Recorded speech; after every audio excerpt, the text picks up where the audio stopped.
Danielle Imbo was a smart, talented, and beautiful young mother to an 18-month-old son. She was in the midst of a difficult divorce, but making the best of her complicated situation. She spent many nights with her childhood friend, Christine, who was going through the same thing, and they became even closer as they shared their fears and pain.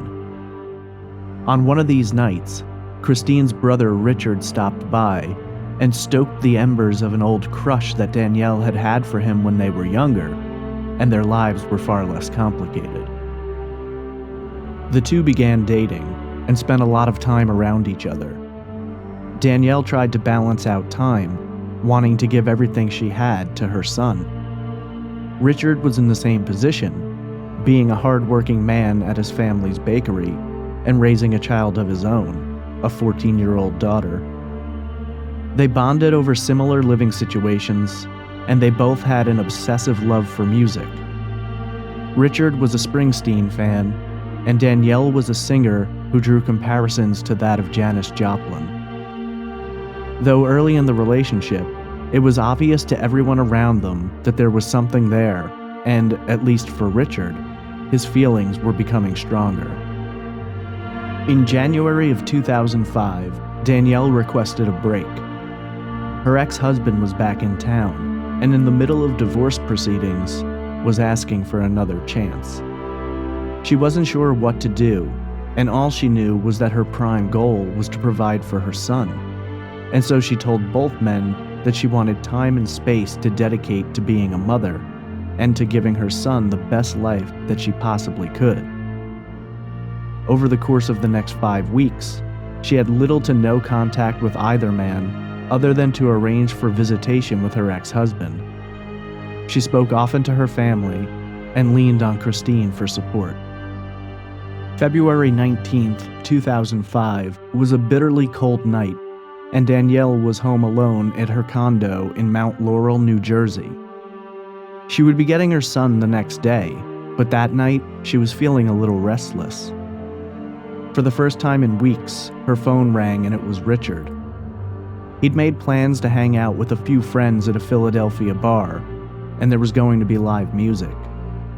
He asked Danielle if she'd like to tag along, and she agreed, needing a night to let loose. Richard drove over in his 2001 Dodge Dakota and picked her up, before they headed down to South Street to meet with his friends. After several drinks and a few bands, the music stopped and the show was over.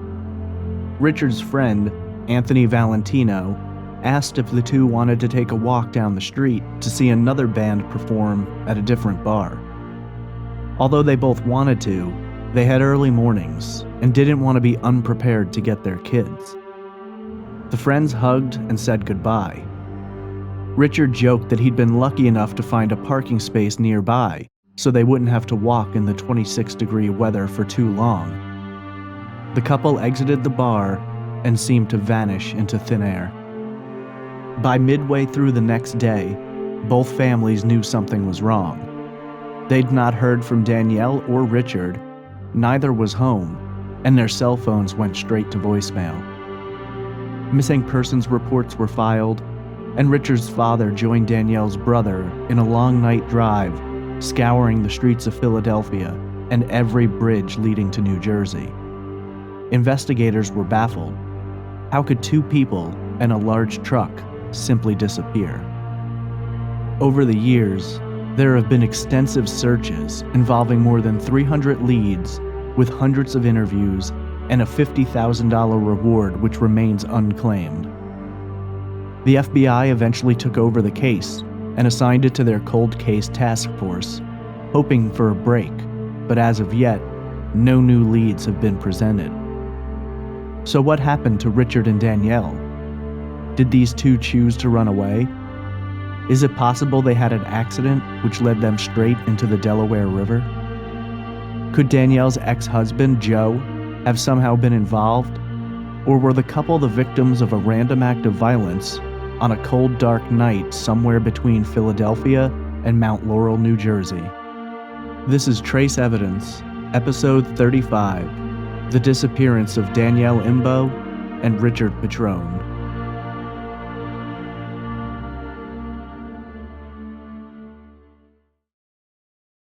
Welcome to Trace Evidence. I'm your host, Stephen Pacheco. Today's episode examines the bizarre disappearance of Danielle Imbo and Richard Petrone after leaving a Philadelphia bar in February of 2005. It's a confusing case with a great deal of theories, but few facts to support them. Before getting into the case, just a few notes about the show. Trace Evidence is a weekly true crime podcast focused on missing persons and unsolved murders. We are available across multiple platforms and on iTunes, Google Play Music, Stitcher, and many more. Trace Evidence has a Patreon for those of you who wish to support the podcast. It can be found at patreon.com/traceevidence.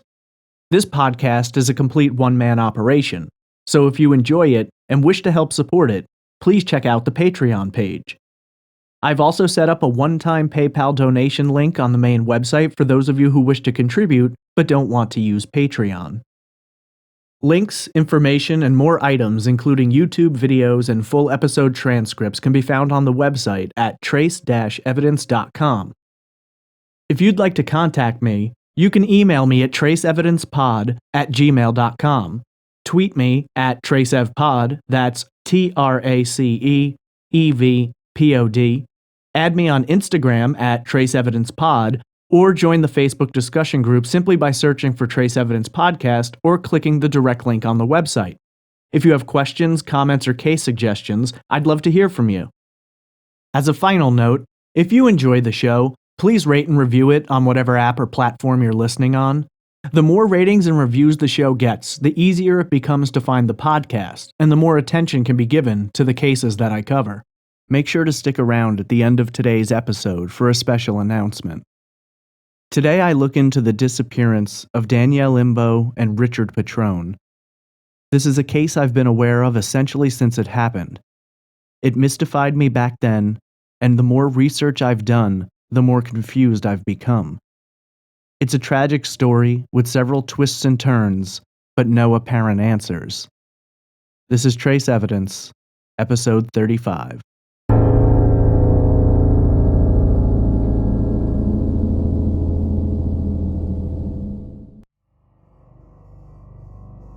Danielle Imbo was born in 1971 and grew up in Cherry Hill, New Jersey, which sits in Camden County and is New Jersey's 15th most populous municipality. It sits in the Delaware Valley coastal plain and is approximately 8 miles southeast of Philadelphia.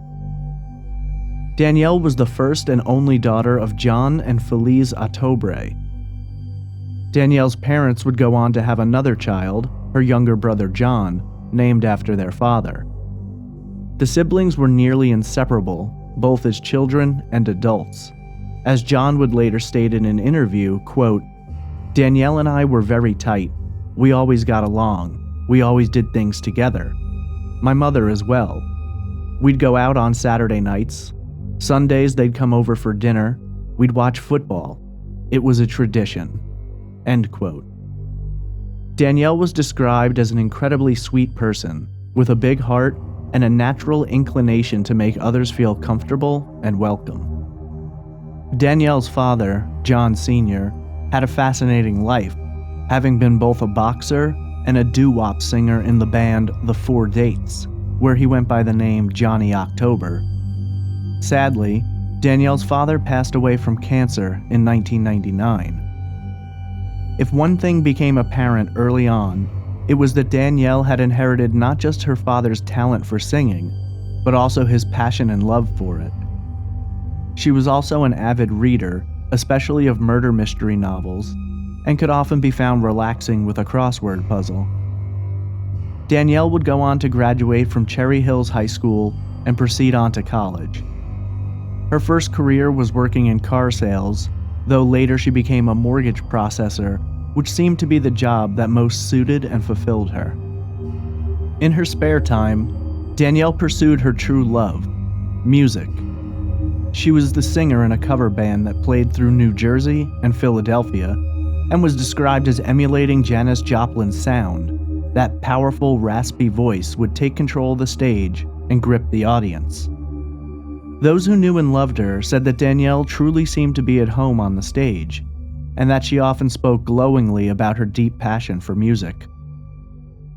In 2001, while working at the car dealership, Danielle met and fell in love with Joe Imbo. The two really seemed to hit it off together, and while Danielle had her new love in her life, she also felt more enthralled with her music career. Perhaps that's why it came as a surprise to friends and family when, in 2002, shortly after marrying Joe, Danielle gave up her dream and quit the band. When asked about this by her family, Danielle explained that Joe had requested she drop out of the band, expressing to her that they were now married and it wasn't becoming of a wife to be out at clubs and bars with rowdy crowds singing into the late night hours. Whether or not Danielle truly agreed with Joe, we may never know, but taking her vow seriously and wanting to make him happy, she did just that. In addition to honoring her husband, Danielle also wanted to be a mother, and she and Joe were working on having a child. She knew that if she were to become pregnant, her singing would need to take a back seat to her role as a mother anyway. Despite Danielle's attempts to keep peace and to make Joe happy, the strife within the marriage was apparent, and the more time went on, the harder it became to balance. 2 years after they married, in 2003, Danielle gave birth to a son, Joe Jr., and it was at this point that she truly felt she had found her purpose in life. She commented to her family in the delivery room as she held her newborn son that she now knew what it meant to be completely in love with someone. As is often the case in troubled marriages, the birth of a child, while a beautiful event, added more stress to the relationship, and when Joe Jr. was only months old, Danielle and Joe separated. The context of what led to their separation was described as being a relationship that involved a great deal of arguments, and that it was in fact Joe who requested the separation. According to an article written about Danielle, in early 2004, Joe had tickets to the Super Bowl. That weekend, both Joe Jr. and Danielle came down ill, but rather than staying home and helping take care of them, Joe left town and flew to New Orleans for the game. According to reports of the time, Joe, upon his return home, explained to Danielle that he wasn't happy with their marriage and that he had met someone on the plane to New Orleans. He moved out rather quickly and relocated to Georgia. The separation was hard on Danielle, and though she found comfort in Joe Jr., she couldn't help but be hit by waves of depression and anxiety. Her interactions with Joe had become more volatile, and while she didn't want her son to grow up with divorced parents, she also knew that it was better for him to have two loving parents who were happy but separated, rather than two who were constantly fighting but still sharing the same home. Danielle would eventually move into a condo in Mount Laurel, New Jersey, and enter a dark period of depression. She found it hard to get up and go, and according to her brother, she began chain-smoking cigarettes and spending a great deal of time at home. Joe and Danielle worked out a shared custody agreement, and while she may have been feeling the weight of her sadness, she was always overjoyed and delighted when Joe Jr. was with her. She was a good, doting mother who wanted the best for her son and did everything she could to keep him happy. In order to provide a more stable home life for her son, Danielle spoke to her employer, and they agreed to allow her to work from home. Given this newfound freedom, things were looking up for Danielle, and she now had an office in her condo where she could process mortgages and handle her business over the internet. It was during this period of her life that she seemed to lean heavily on friends and family, with her mother and brother saying that she frequently called and would be crying on the phone with them. They did their best to comfort her, and though Danielle was despondent, she was determined to find her way through it and provide a beautiful life for Joe Jr. Danielle's close childhood friend, Christine Patron, was also going through a separation at the time, and the two bonded more closely than ever. They had been friends since they were 15 years old and had gone through so much together. While divorce can be an incredibly difficult task, they each found comfort knowing that this was yet another experience they would be sharing. They became each other's support system, and ultimately, their friendship would lead Danielle into a happier place. In July of 2004, Danielle went over to Christine's place. The two were frequently spending time together, talking about their past, sharing laughs, and also opening up about their depression and the difficulties of their divorces. They would trade stories about the actions of their exes, the statements of lawyers, the entire process in general, and they would share a few glasses of wine and unwind after a busy day balancing work, children, and emotional struggles. One night in particular, Christine's brother Richard stopped by to share a drink. Richard and Danielle had known one another for as long as Danielle and Christine had been friends, and though there was a familiarity there, others have said something more lingered beneath the surface. In her youth, friends said, Danielle had a crush on Richard but never pursued it, perhaps due to shyness, or Richard's obsession and dedication to hockey, which kept him so busy. But on this night, the sparks flew, and there was an obvious chemistry between them. Richard Petrone lived in Pennsylvania, and was described by many as an incredibly kind and caring person. He was born to parents Marge and Richard Petrone Sr. Many who knew him commented on Richard's compassion for others and his interest in bringing smiles to the faces of friends and family. As a child, he was smart, excelling in his studies, and he had a true passion for sports, specifically hockey, where he was a dedicated fan of the Philadelphia Flyers. The second closest passion to Richard's heart was music. Richard was constantly attending clubs to see local bands, though his favorite musician of all time was Bruce Springsteen. Anytime Bruce was coming to town, it was almost a certainty that Richard was going to be at the show. Despite his intense passion for both music and hockey, Richard's life was much more calm and relaxed than you'd expect to find in a concert or on the ice. He was a laid-back guy who didn't have much of a temper and simply wanted to take care of those he loved and make the best future possible he could. After graduating from high school, Richard went on to culinary school to get himself prepared to work in the family business. His parents owned Viking Bakery, located on Ardmore Avenue in Pennsylvania, and he wanted to continue that tradition someday. When Richard was in his early 20s, he was involved in a relationship with a woman named Julie, and although they would eventually go their separate ways, they would become permanently bonded by the birth of their daughter, Angela. Hockey and music took a quick backseat to Angela, as Richard was completely in love with his daughter, and there was nothing in his life more important than her. In an interview, Richard's mother Marge stated, quote, "He was a wonderful parent. He wanted to be her father, be her role model, be there for her." End quote. Julie had a busy life and worked a lot, and in order to make things easier on her, Richard suggested that he could take custody of Angela during the week while she was working, and then on the weekend she would spend time with her mother. He moved into the apartment located above the family business and began his career at the bakery. His parents said he was an incredibly hard worker, helping out in all aspects of the business, though where he really excelled was cake decoration, and that he made incredibly beautiful wedding cakes. Richard dedicated his life to Angela, spending all of his free time with his daughter. They spent a lot of time playing softball, helping her complete her homework, and simply lounging around the house watching TV together.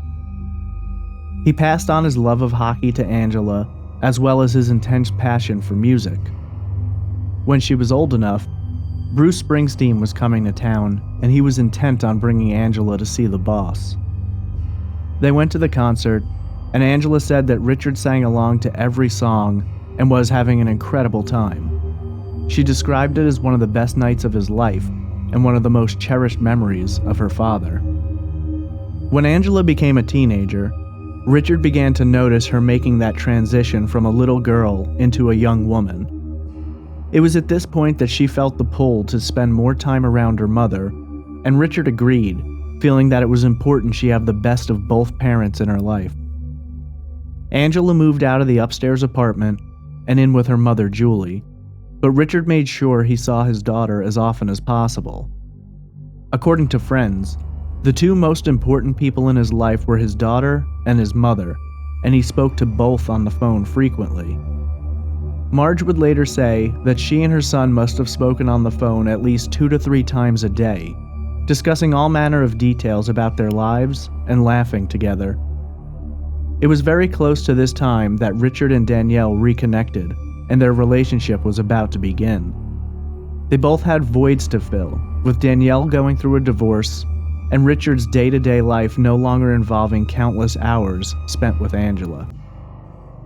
Richard and Danielle hit it off and began a slow but loving courtship. They spent a lot of time together and found comfort and solace in each other. The night they met at Christine's place, Richard had invited both women out to a club to experience some local bands. Christine wasn't interested in going, but Danielle was game, and together they bonded over their love of music. Richard was 35 years old at this time, and Danielle was 34. They had known each other in some form or fashion for more than half their lives, and to those around them, it only made sense for them to find this connection. Richard's mother, Marge, later stated, quote, "It was going well. He really liked her. She could stay home with a pizza and a beer, just like Richard, and they kick off their shoes and watch a movie. They really had a lot in common." End quote. Their relationship was easygoing, but there were some complications. Danielle was still on the emotional roller coaster of her divorce, and sometimes found it difficult to be there completely in the way she knew Richard deserved. Despite her interest in him, she considered it more important that she be a good mother to Joe Jr. first, and that often meant needing to take time to process her feelings.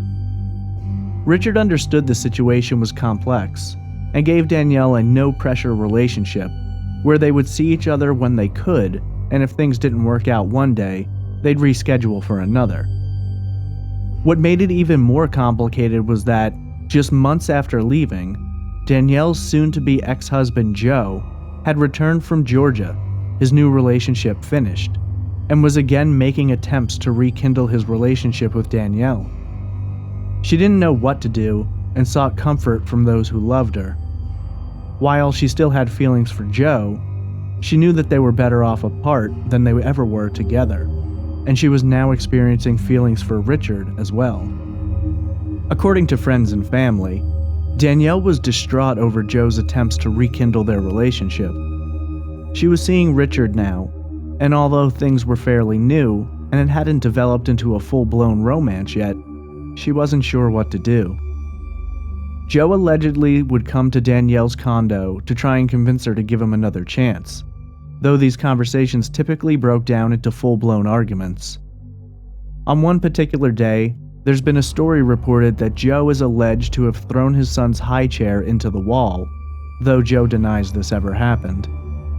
Following subsequent incidents, Danielle's brother John came to her condo and changed out all of her locks. Taking things a step further, he contacted Joe for a meeting and exchanged a few words with his former brother-in-law. John later stated, quote, "The message was that he needed to be civil." End quote. In early 2005, Danielle found herself to the point where she could no longer deal with the emotional turmoil on either side of the equation, and she told both Joe and Richard that she needed space and didn't think it was the time for her to be romantically involved with anyone. She needed to dedicate herself to being a mother, to provide for Joe Jr. as best she could, and that her relationship with him was far more important than anything she had with either of them. Both men acquiesced to her desire for space, though it's been reported that Richard was more emotionally connected to Danielle than she was to him. He took it hard, but he accepted things as they were, and for the most part, assumed that after some time had passed and Danielle had had a chance to clear her mind, they'd reconnect. Valentine's Day passed without any contact between Richard and Danielle. He continued to honor her wishes and didn't want to reach out and bother her.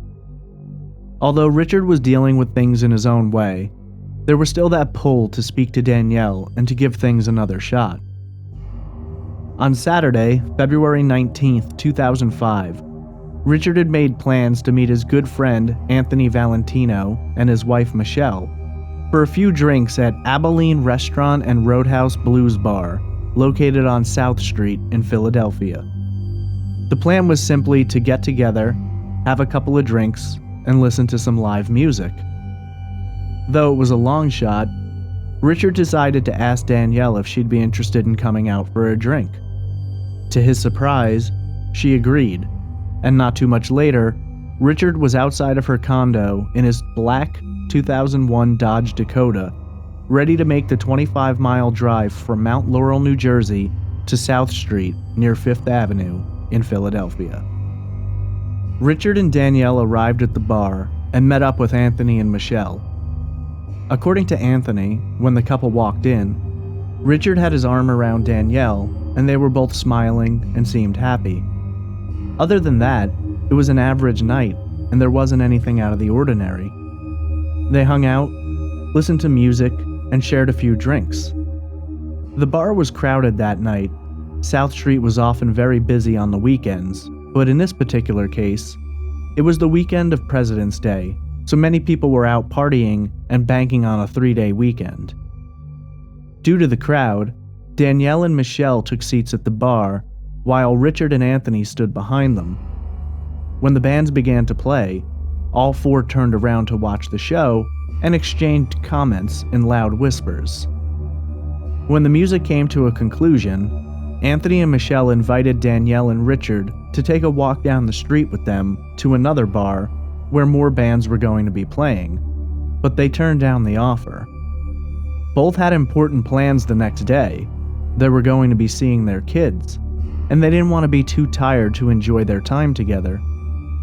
In an interview, Anthony stated, quote, "It was kind of a normal night. We were sitting by the bar, and they just left. We just hugged and said goodbye." End quote. According to statements from Anthony, Richard informed him that he was going to be driving Danielle home to her condo in Mount Laurel before turning around and going back to his place. It wasn't a long drive, and Richard hadn't had too many drinks from what we know, so there didn't seem to be anything to worry about. Richard commented to Anthony that he had found a really close parking space on South Street, which was incredibly lucky considering the crowds of people walking the street that night. He was more so pleased with his parking space because it was a bitterly cold night, just 26 degrees, and he and Danielle wouldn't have to walk too far before getting into the warmth of his truck. The four friends said goodbye. They'd see each other again soon, but neither Anthony nor Michelle had any indication that this would be the last time they would ever see their friends. Danielle and Richard are reported to have left the bar at 11:45 p.m. They began their walk towards Richard's truck and seemingly vanished into the night. For the remainder of the night, no one had any reason to suspect that something had gone wrong. Richard and Danielle were both adults, and considering that it was nearly midnight when they left, no one expected a phone call. The next morning, Sunday, February 20th, Danielle's brother John arrived at her condo. The last time Joe Jr. had been at the condo, he'd been playing and grabbed onto Danielle's curtains, yanking them down and ripping the curtain rods off the wall. Danielle had asked her brother to come by and fix the issue, but when he arrived, she wasn't home. He placed a call to her cell phone, but it went straight to voicemail. He found this odd since Danielle's phone was always on, but he assumed that perhaps the battery had died. He knocked on the door, but got no answer. Somewhat concerned, John placed a call to his mother to ask if she'd heard from Danielle. Felice explained that she hadn't heard from her, but that Danielle had said she was going out with Richard the night before. She assumed that, if Danielle wasn't home, there was a good chance she'd spent the night at his place.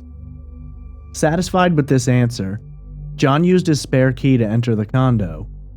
He found it clean and undisturbed. Danielle's bed was made, and there was no indication that anyone had been there the night before. Danielle was a smoker, and even her ashtrays were clean and empty. Though he found the situation a little odd, John had no reason to suspect anything was wrong, and completed his repair job before locking the door behind him and driving home. The next indication that something was wrong was at approximately 11 a.m. Danielle had made a hair appointment at the salon where her friend and Richard's sister Christine worked, and she failed to arrive for her appointment. According to friends and family, Danielle was an extremely punctual person, and it was incredibly unlike her to miss an appointment without calling ahead. Christine decided to wait a few minutes, but when Danielle failed to arrive, she placed a call to her cell phone. Again, it went straight to voicemail. Concerned, she decided to try calling her brother to see if he had any idea of where Danielle may be, but when she called him, his cell phone also went straight to voicemail. It was incredibly rare for Richard's phone to not be on, so she immediately called her parents to ask if they'd heard from Richard, but no one had. Marge Petrone was used to hearing from her son every day, and usually more than once. By 11:30 a.m., and after Christine's call, she'd become tremendously concerned. She later told reporters that it was her motherly instincts. She just knew something was wrong. She tried to call Richard several times, but the calls continued to go straight to voicemail. Richard had told her days earlier that he was having friends over Sunday for a small party to watch NASCAR, so she assumed that perhaps he was home getting ready and didn't hear his phone. At this point, she placed a call to Richard's aunt, who was in the area of the bakery, and asked if she could stop by Richard's upstairs apartment and see if he was home. She agreed and went, knocking on the door, but no one answered. Richard had a dog at the time, and she could hear him barking inside, but nothing else. Richard's aunt called Marge back and informed her that it didn't appear Richard had been home, and judging from the barking dog, she thought it possible he hadn't been home last night either, as it sounded like the dog needed to be let out. Marge next called Richard's good friend, Anthony Valentino, and asked if he knew where her son was. Anthony explained that, as far as he knew, Richard was going to be driving Danielle home to her condo, and there was a chance that he spent the night there. At this point, Marge decided to call Danielle's phone, but as she was dialing, her phone rang, and it was Danielle's mother, Felice. This was the first time both families became aware that neither side knew where Richard or Danielle were, and their worry was growing. The event which sent Danielle's family over the edge into a full-blown panic was when Danielle failed to arrive home in time for Joe to drop off their son, something she would never miss out on. John had gone to Danielle's apartment to be there for the drop-off of Joe Jr., which was set to happen at 3 p.m. When Danielle's ex-husband knocked on the door, he was surprised to find John there. He asked where Danielle was, and not wanting to cause a problem, John lied and said that she was out with Christine and had asked him to be there to look after Joe Jr. Though he found it odd, Joe dropped off their son and went about his business. John would later state, quote, "She wouldn't have missed that. No way." End quote. At this point, John's concern could no longer be contained, and he called the Philadelphia police, as well as the New Jersey police, and filed a missing persons report. Richard's parents were on a very similar thought trajectory, and they too phoned in a missing persons report on their son. Immediately after getting off the phone, they began calling around to local hospitals checking to see if either of them had been admitted as the result of an accident, but no hospitals had any records of Danielle or Richard being admitted. At 7 p.m. that evening, John could no longer sit around and found himself incredibly panicked and frustrated. He decided to make the short drive from Danielle's condo to the Patron family home. John spoke to Marge and Richard Sr. about their missing loved ones, and after several minutes of discussion, Richard Sr. told John that they should hop in his truck and make the drive to Philadelphia and take a look for themselves. John agreed, feeling that there could be any number of innocuous reasons for their absence, and perhaps they'd find someone who had seen them, or better yet, some sign of Richard's truck. When they arrived in Philadelphia, they went to South Street and the bar Danielle and Richard had been at the night before, Abilene's. But no one reported any sightings of the two. They drove around for hours, checking every side street and back alley, but found no signs of them. They knew, from Anthony, that Richard had parked close to the bar, but Anthony had not actually seen Richard's parking space that night, so it could have been anywhere. Eventually, they stopped at the 4 police precincts in Philadelphia to talk to investigators about the missing couple, but it was far too early in the investigation for much information to be available. Left feeling empty by the lack of leads or information, the two men got back into Richard Sr.'s truck and began driving towards Danielle's condo. They had no way of knowing which route they would have drove, so they tried them all. There are 4 bridges in the area which span the Delaware River and connect to New Jersey, any of which could have been taken. They drove all 4 bridges, though they felt the Benjamin Franklin or Walt Whitman bridges were most likely. They looked for signs of an accident, and they looked down to see if it was possible the truck had gone into the river, but they found nothing. They returned home at dawn. Philadelphia and New Jersey police departments first issued an all-points bulletin on Richard's truck in hopes that someone would spot it. They also contacted the FBI to expedite access to the couple's cell phone records in hopes of tracking them via calls and pings.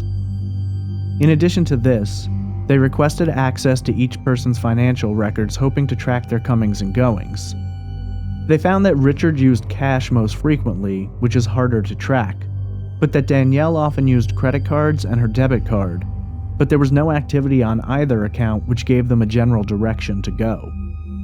In the 13 years since their disappearance, there has never been any activity on their bank accounts or social security numbers. Initially, 10 officers were assigned to the case, and they began by canvassing the area of South Street near Abilene's. They spoke to bar patrons, people on the street, and business owners, but no one had any recollection of seeing either Richard or Danielle after they left the bar that night. At the time, there were a limited number of surveillance cameras along South Street, and though they pulled the footage, at no point did they see any signs of Richard or Danielle. They next went to the toll booths for the bridges connecting to New Jersey, but in 2005, cameras were only installed on the inbound side, meaning that if Danielle and Richard had driven out of Pennsylvania and into New Jersey, there were no cameras on that side. Regardless, they did examine the inbound cameras and again came up empty-handed. The next step for investigators was to thoroughly question all associates, friends, and family members. They hoped that someone would remember something, or have information that might lead them to answers about where Danielle and Richard may be. At this early stage in the investigation, authorities were not initially leaning towards foul play. They considered several options, including that the couple may have gotten sidetracked and elected to go off somewhere together, or that there may have been an accident with them driving off the road into a ditch, wooded area, or possibly even the Delaware River, which happens more often than you'd think. The first person they grabbed onto for more thorough questioning was Richard's good friend, Anthony Valentino.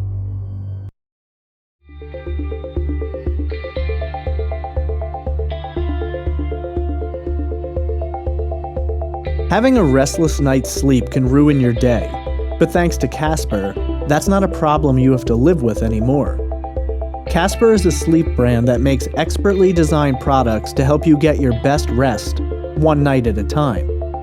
Casper products are cleverly designed to mimic human body curves, providing supportive comfort to all kinds of bodies.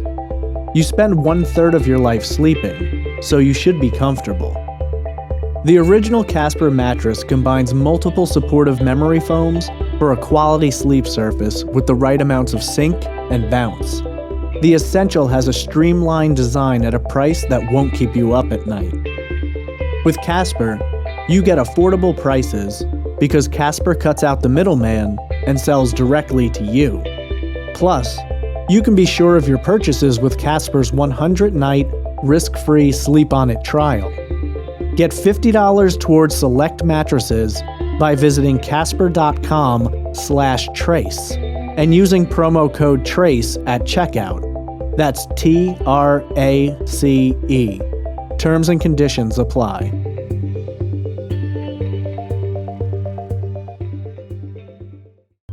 Anthony was called by the Philadelphia Police Department to come down to the station, where he was ushered into an interrogation room and thoroughly questioned.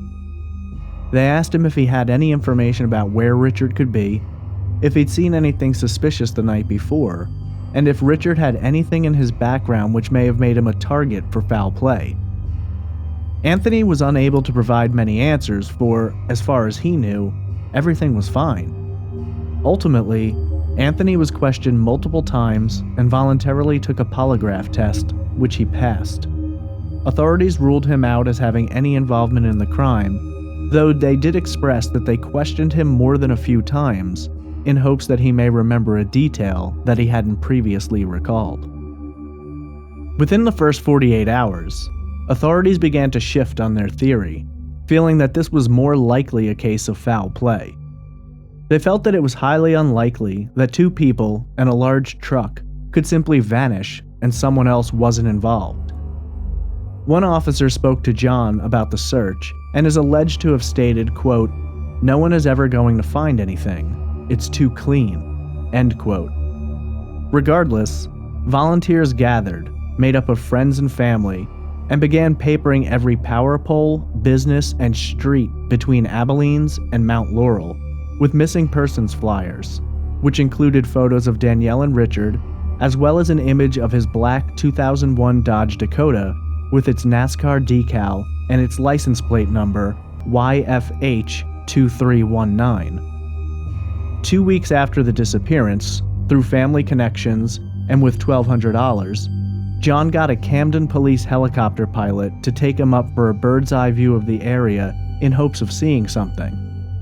They flew up and down the Delaware River and made notes of anything they suspected could be the truck, later checking them out on foot, but they came up empty-handed. By the third week, the FBI took over the case, believing they could more easily coordinate a task force and gather information from police departments in Philadelphia and New Jersey more concisely. Investigators began digging into the missing couple's private lives and pasts. They thought it possible that one or both had mixed up with a bad crowd or would have something in their past to indicate someone out looking for revenge. They were unable to find anything out of the ordinary in either person's life, with both appearing to be clean-cut single parents with no skeletons in the closet. One thing interesting that they did find in their search, though, were the activities of Danielle's ex-husband, Joe Imbo. According to their investigation, they discovered that Joe knew Danielle's voicemail passcode and had accessed it on multiple occasions from his residence. In addition to this, they found a record of calls from Joe's phone to Richard's, as well as to the phone of Viking Bakery. They later were informed that Joe had called Richard several times, warning him to stay away from his wife. As a result of these discoveries, Joe became the next focus for investigators. They spoke to him on several occasions in order to establish whether or not he could have been involved in the disappearance of his ex-wife. Joe had an alibi for the night the crime took place, having been at a family birthday party more than 50 miles away at the time Danielle and Richard vanished. His alibi has been described as rock solid. Present at the party were Joe's stepfather, an ex-New York police officer, as well as several currently active police officers. Despite this alibi, Joe was given a polygraph test, but oddly, when asked about this, the investigator in charge of the case, FBI Special Agent Vito Roselli, would not disclose the results of the polygraph and only stated, quote, "I don't have evidence to arrest Joe. I have also not ruled him out," end quote. Set back to square one, and with no leads and suspects, investigators and the families were frustrated and grieving. While initially strongly bonded together, the families, which had been connected for nearly 20 years, slowly began to turn, and accusations began to fly from both sides, with Danielle's family arguing that she was an innocent girl and her disappearance must have something to do with Richard. The Petrones argued that Richard was a good man who had never done drugs nor been involved in criminal activities. They felt betrayed by Danielle's family, feeling that their son was being framed as some member of the criminal underworld who was involved in activities that could have led to their disappearance. Despite earlier information from investigators that they felt neither victim had anything to indicate a dark connection, the families severed and to this day will not speak to one another. Investigators began to believe it was possible that Danielle and Richard had fallen victim to a local car theft ring, and that they may have been carjacked and murdered, with the truck being sent to a chop shop where it would have been mutilated beyond recognition. The previous year, in 2004, over 13,000 vehicles were stolen in the Philadelphia area. Acting jointly with the Philadelphia Stolen Car Squad, FBI experts set out to locate the truck. Both agencies tapped local informants for information, but no one seemed to know anything about Danielle and Richard, nor Richard's truck. It was as if all three had simply vanished into thin air, with no trace. Several weeks into the investigation, authorities received a tip about a broken gate near the Delaware River. It appeared as though someone had driven through it, and it was along one of the probable routes that Richard may have taken that night. A team of divers searched in that area of the river for hours, and while they found many vehicles beneath the water, Richard's truck was not one of them. In March, less than a month after the disappearance, Felisa Tobre received a strange phone call. An alleged psychic had called and explained that Danielle was being held prisoner in an abandoned train boxcar beneath a bridge in Philadelphia. Police called John, who immediately contacted authorities. They explained to him that they would look into it, but that it was unlikely they'd find anything. John explained that he was going to check it out himself, and while authorities warned him not to, John felt he had to. He scaled a fence at midnight and, alone with only a flashlight, searched through many abandoned boxcars in what he described as a train graveyard. John found one boxcar with its door shut, but after forcing it open, he discovered it was empty. Authorities arrived and brought him back to the station, explaining to him how dangerous what he had done had been, and how he could have easily been set up, and where would his family be if he went missing too. Since the passing of his father, John felt he was responsible and stated, quote, "I felt like I was the man of the family, like maybe it was even up to me to find my sister." End quote. A few weeks later, a volunteer party consisting of more than 50 people combed through abandoned woods and wilderness in areas that were along the route Richard may have taken. They searched everywhere looking for any signs of the missing couple, but nothing was found. For the next several months, there would be no new information, no leads, and sadly, no signs of Richard or Danielle. On the 6-month anniversary of their disappearance, a candlelight vigil was held outside of Abilene's. Made up of friends and family, they gathered with signs and flyers about Danielle and Richard. They came together in hopes that someone would speak up or remember something, but no one ever did.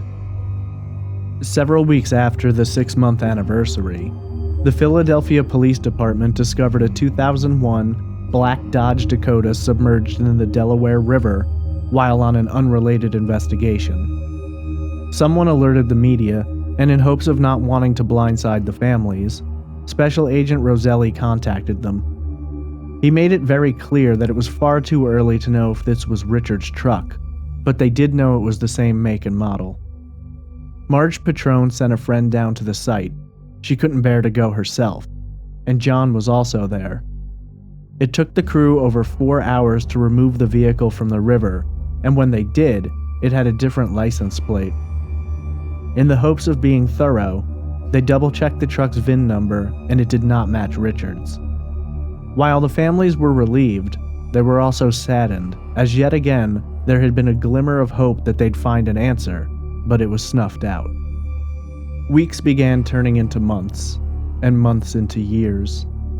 The disappearance of Danielle and Richard remained a haunting case, unsolved and with no clear indications of where else investigators could look.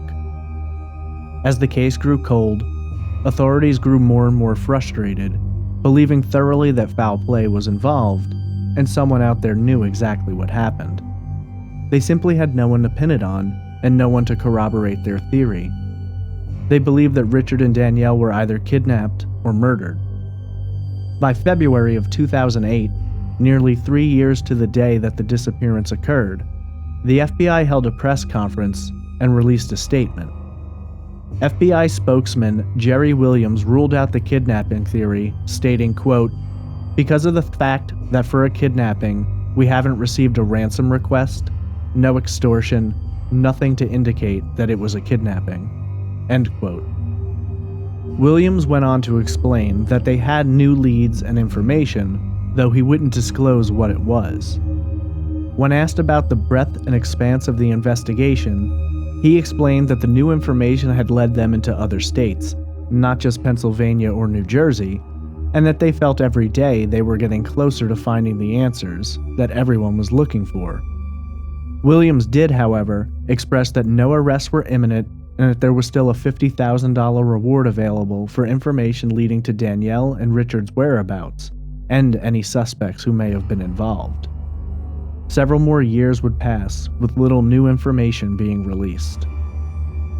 In 2010, Robert Carey was being held in prison in connection with the Kensington area prescription pill drug ring.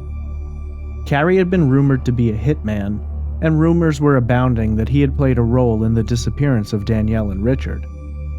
Certainly a brutal and violent criminal, those around him often dismissed the speculation, explaining that though Robert was not above taking money in exchange for assaulting someone, he had never made the same deal in exchange for murder.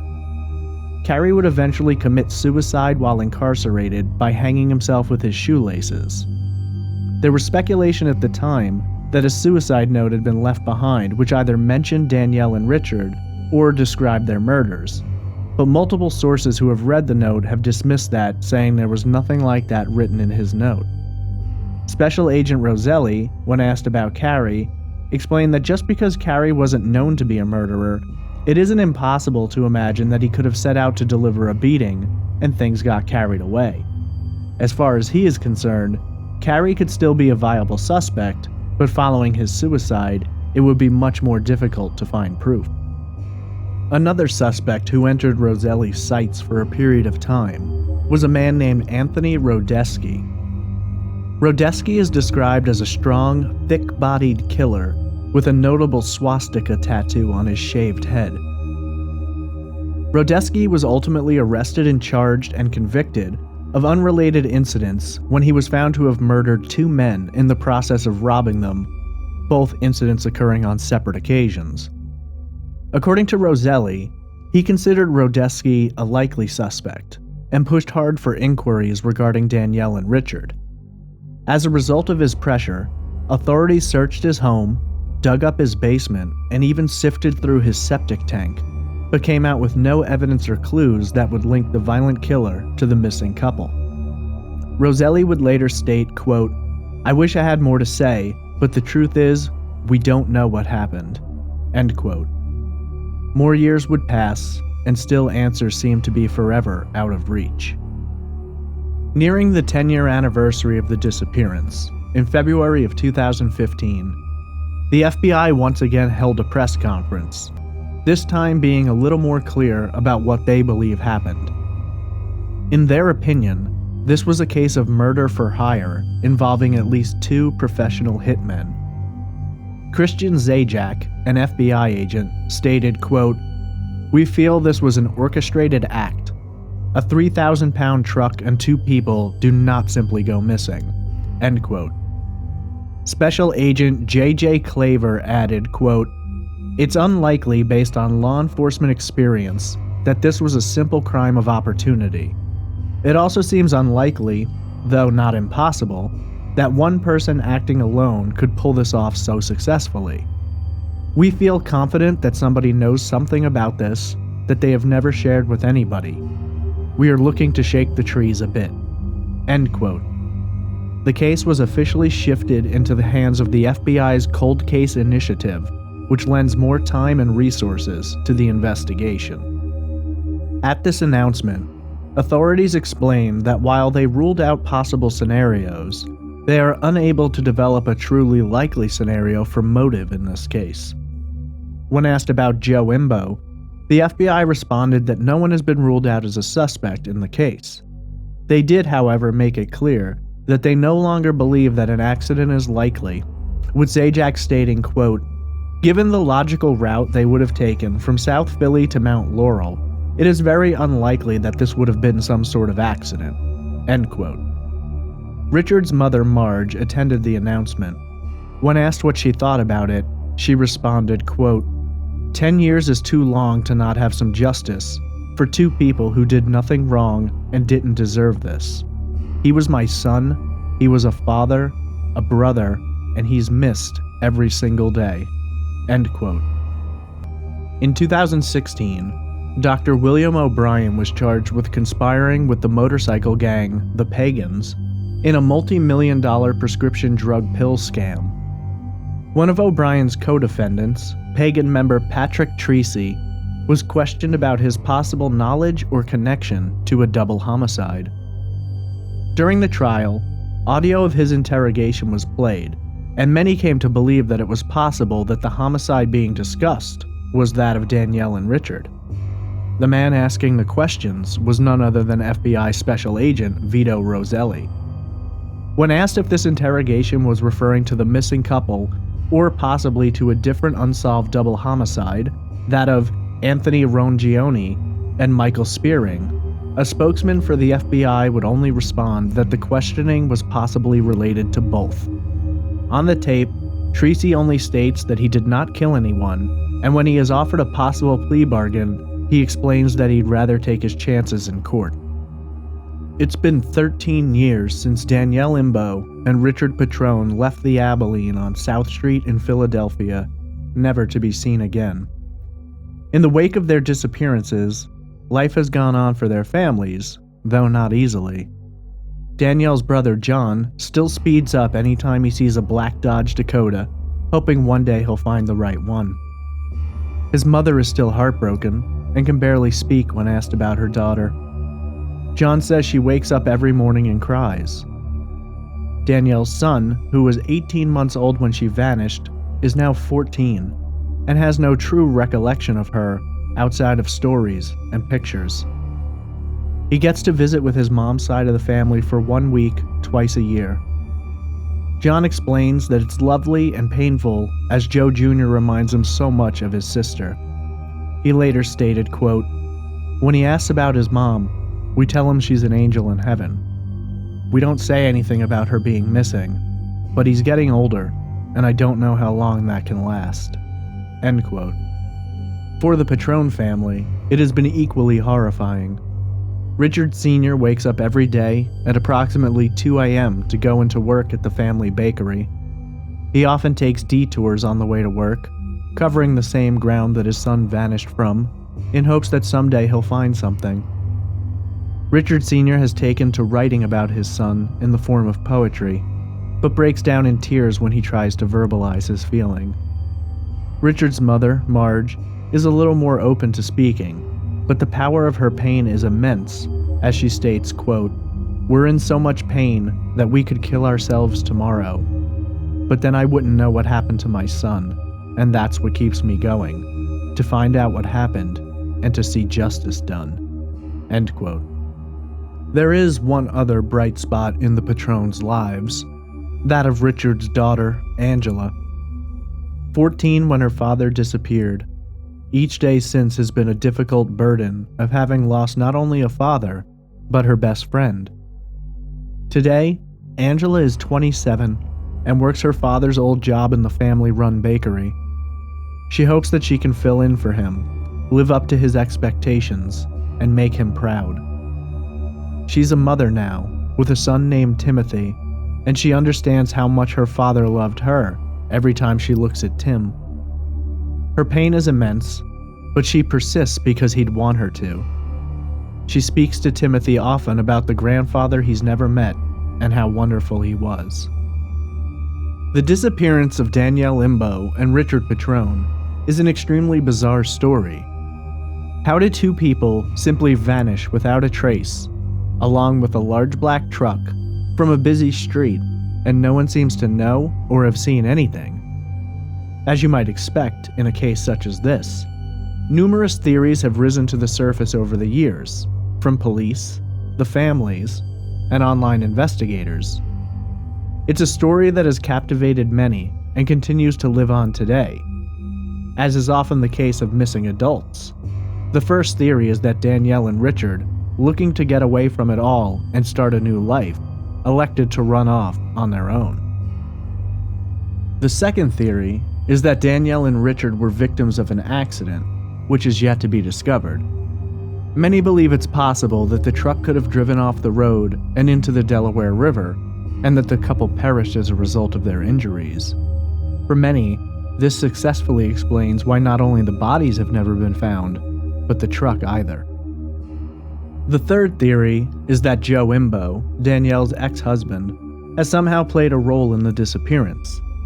Opinions vary, but some feel Joe may have hired someone to abduct or murder the couple, while others feel that Joe himself may have concocted an alibi in order to have taken action into his own hands, possibly with the assistance of others. The fourth and final theory spans a wide array of suspects and possibilities under the assumption that this was a case of murder. There are varying branches to that theory, with some supporting the FBI's claim that it may have been a murder-for-hire situation carried out by professionals, and others feeling that it could have simply been a random act of violence committed during the process of a carjacking or robbery. Either way, the argument has been made that Danielle and Richard were likely murdered and their bodies concealed or disposed of. 13 years after their disappearance, and the answers remain as blank as they were the day they vanished. Their families have experienced intense pain, and their bonds of solidarity forged in grief have been severed with anger and the pain of unknowing. Two children are growing up in the world without a mother and father respectively, never knowing why, and having to live with the question every day. It's an extremely haunting case that only becomes more and more difficult to examine with each year that passes. Authorities have never given up and continue to investigate leads, question individuals, and develop possibilities. Perhaps their hard work will pay off, and someone will find the ability to speak up about his or her knowledge of what happened that night in February of 2005. Perhaps their families will be given answers and a chance at justice for the ones they love.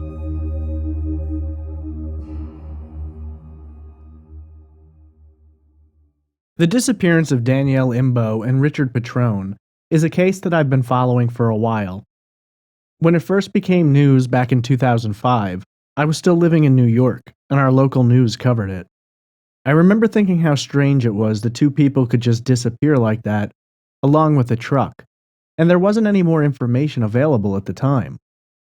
I had my own theories back then, as most people did, but the more time passed, the more those theories began to change. It felt like, with each passing year, the possibilities were narrowed down further and further. I've checked in on the details over the years, and I've tried to keep up with all the new information that's been released. When I began my research for this episode, I thought I had a fairly good grip on the details, but the more I dug in, the more I found. This is certainly one of those cases that the more you study it, the more baffled you become by it. Disappearances are disturbing in general, but I've always found that when it's more than one person vanishing at the same time, there's an extra level of mystery, and it's much more curious. We often think we're safe when someone else is around, but as many cases have shown, that isn't necessarily true. Though group disappearances are less frequent, they are somehow more haunting. In the case of Danielle and Richard, it's especially confusing how a man and a woman can leave a crowded bar on a busy street and simply disappear from the face of the earth without a single shred of information about where they are or what happened to them. Even after 13 years, investigators only have theories about what may have happened, and as far as they've spoken publicly, not much, if any, hard evidence to support those theories.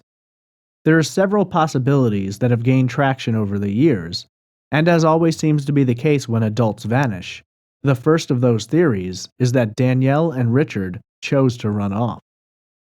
The running away theory is something that always has to be looked at. There are people who have chosen to leave without telling anyone, and years later have been located.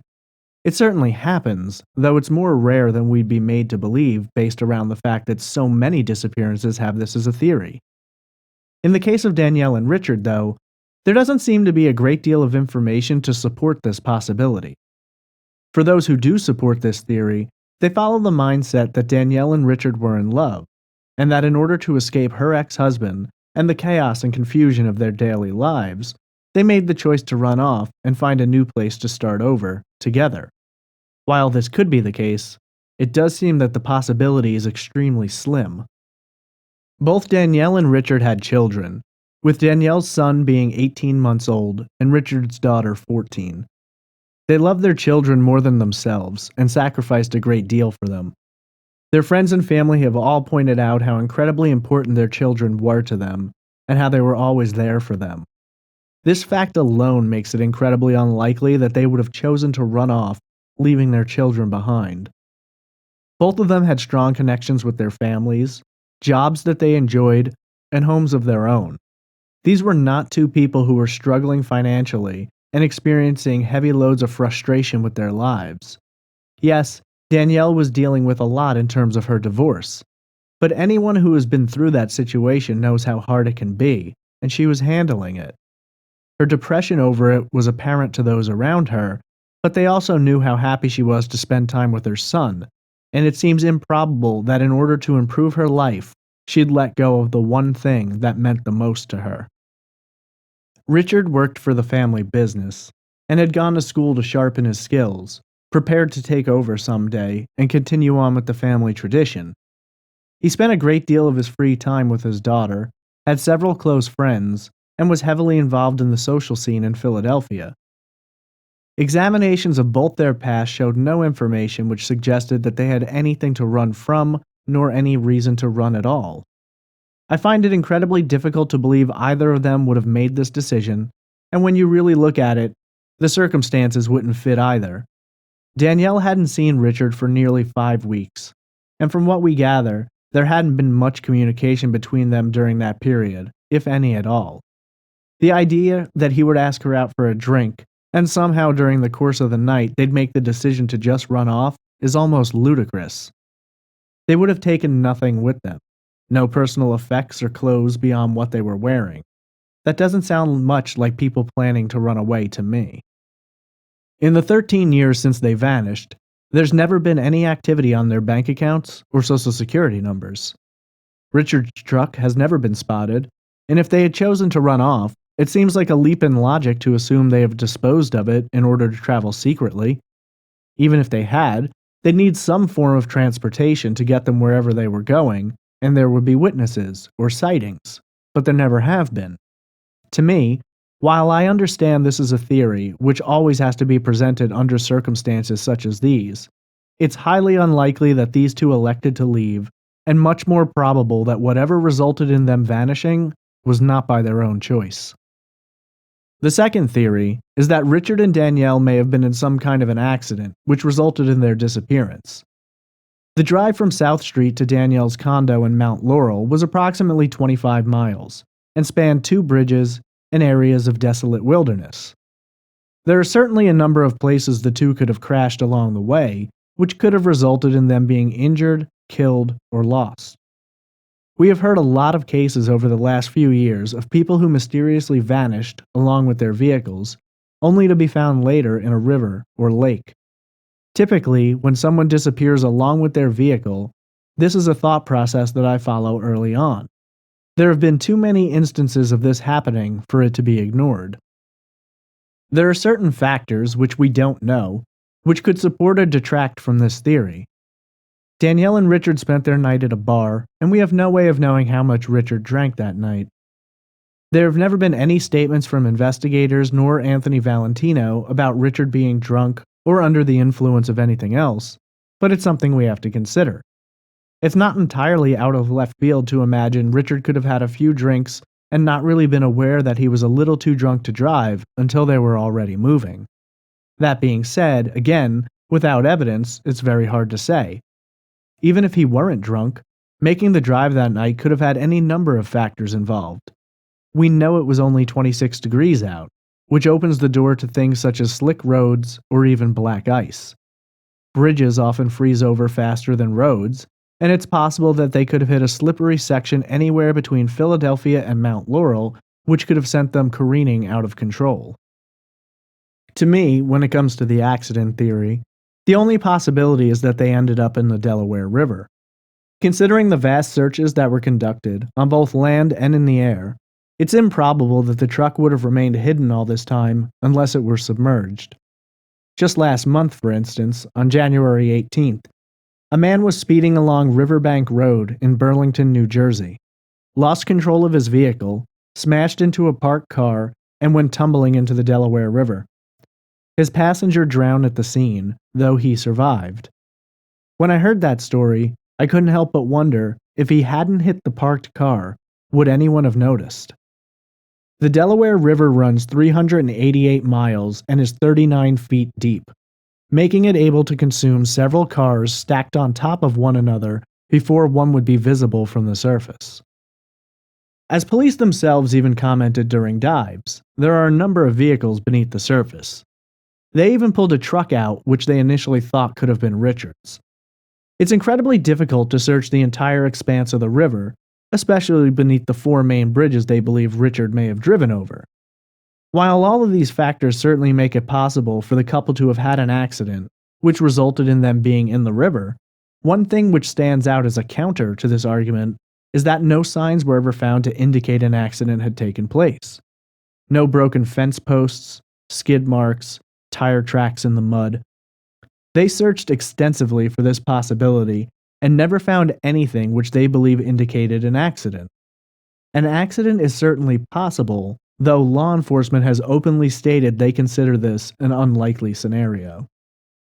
The third theory in this case takes a darker turn, and applies the theory that Danielle's ex-husband, Joe Imbo, was in some way involved in the disappearance.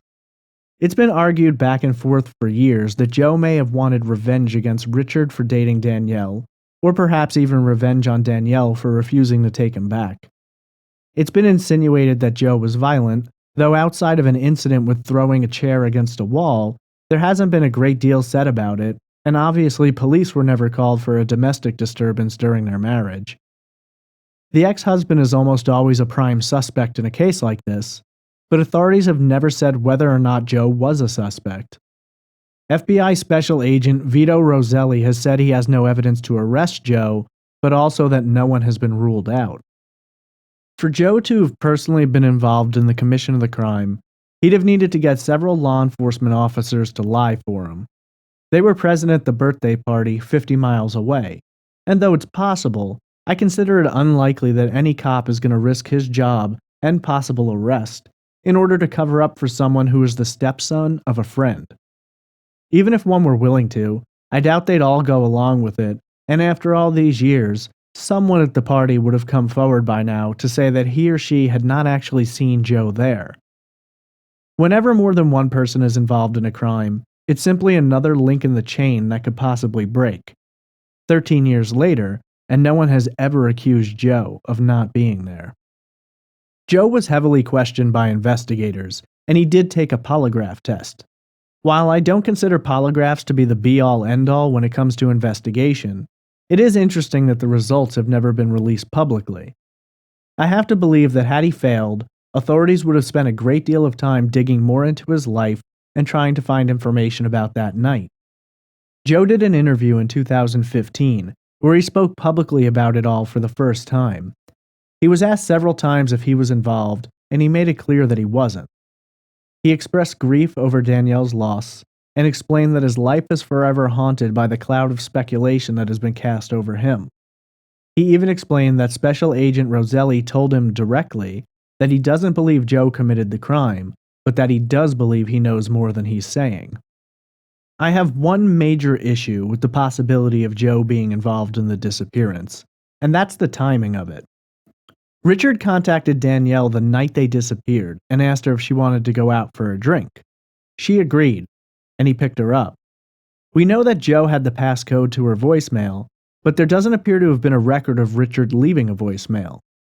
From the investigation, it appears that he either called and Danielle answered, or he sent a text message. Joe would have had no way of knowing where the couple was going, so the idea of them being abducted or attacked on the way to or from the bar is unlikely. The only possibility is that he, or someone else, could have been waiting at the condo for them to return, but that seems to raise the likelihood of there being witnesses, or at least some kind of a struggle being heard. Unless Danielle had specifically told Joe that she was going out, I don't see how he could have been aware. In addition to that, if he'd wanted to take action against Richard or Danielle, the two hadn't seen each other for nearly 5 weeks, so why wouldn't he have just done something during that time? We know he called Richard and told him to stay away from his wife, though that doesn't necessarily make him a killer. When Joe was asked about that later, he said he was simply jealous, but not homicidal about the situation. To me, Joe had ample time to do something if that's what he wanted, and I simply don't think that's what happened here.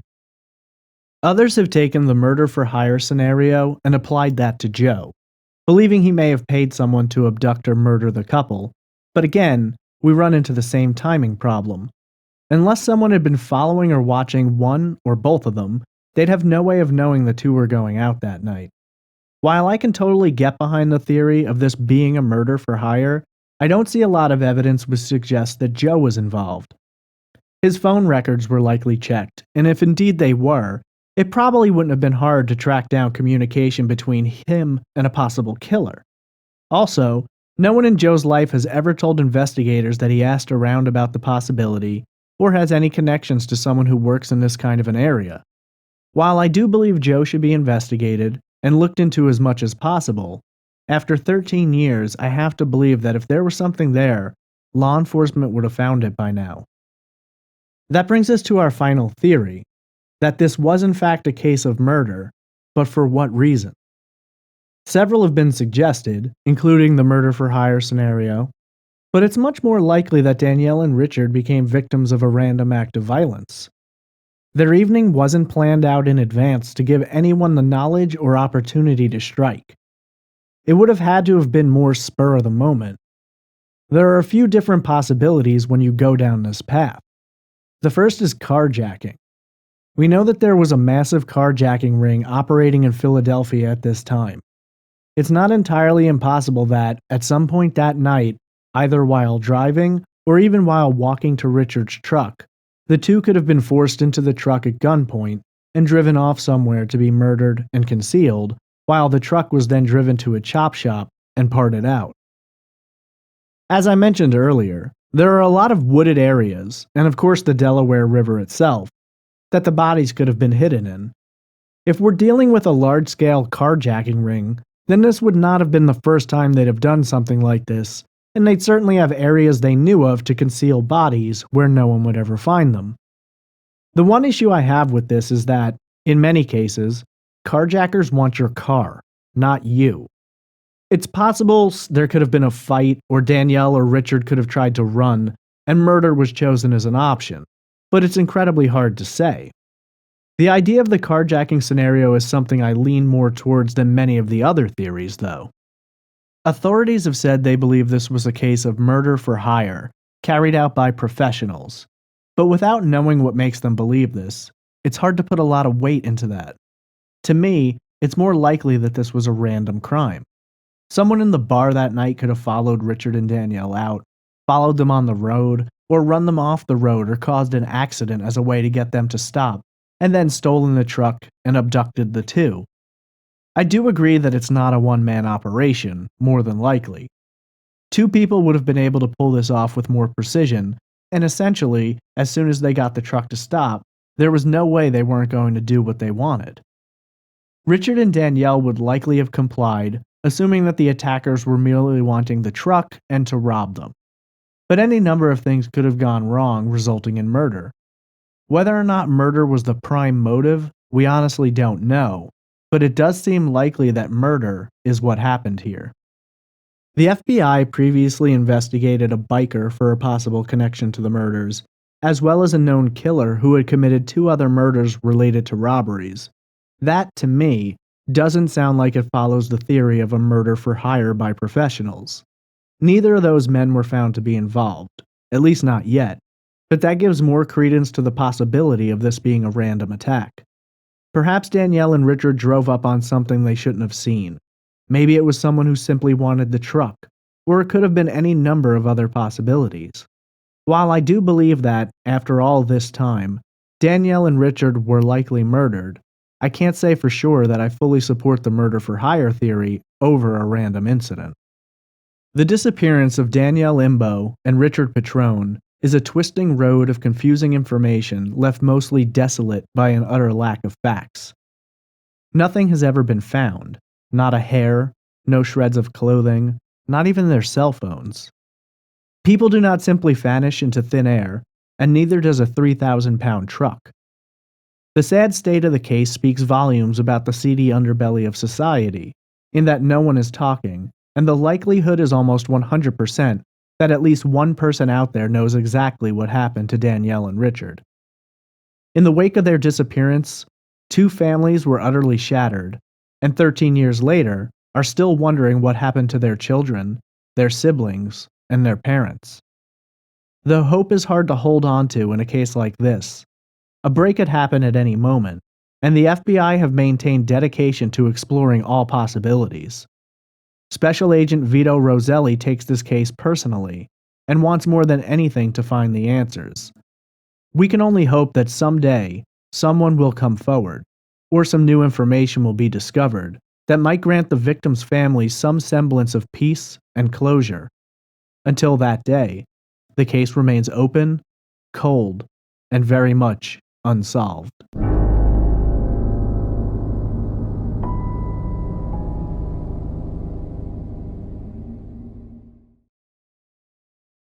If you're interested in finding more information about the disappearance of Danielle Imbo and Richard Petrone, there are many websites, forums, and news articles covering this story.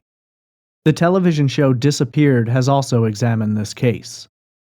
If you have any information about this case, please contact your local police or the FBI. What do you believe happened to Danielle Imbo and Joe Patron?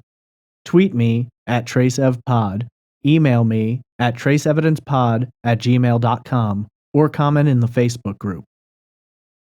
Before ending this week's show, I wanted to announce that earlier this week, Trace Evidence broke the 1 million downloads mark. I'm still blown away by all the kindness and support you've all given me since I started this show last May. You keep me going, and you make me want to get better with every episode. It's incredibly rewarding to tell these stories to so many people who care and help keep the victims' names alive. In celebration of this event, I'm planning to do a Q&A release as well as a possible Facebook Live session as soon as I can coordinate it. Thank you all again for your support and for listening to Trace Evidence. If you'd like to support Trace Evidence, please visit the Patreon page located at patreon.com/traceevidence. I want to thank you for listening to this episode of Trace Evidence and invite you to check out our website at trace-evidence.com. You can find links to the Patreon, social media accounts, as well as places to go to download the podcast and subscribe. I'm always eager to hear your feedback. If you enjoyed this episode, please give us a good rating on iTunes and leave us a review. This will greatly help our reach and bring more attention to the cases I cover. Thanks for listening, and I hope you'll join me next week for another unsolved case on the next episode of Trace Evidence.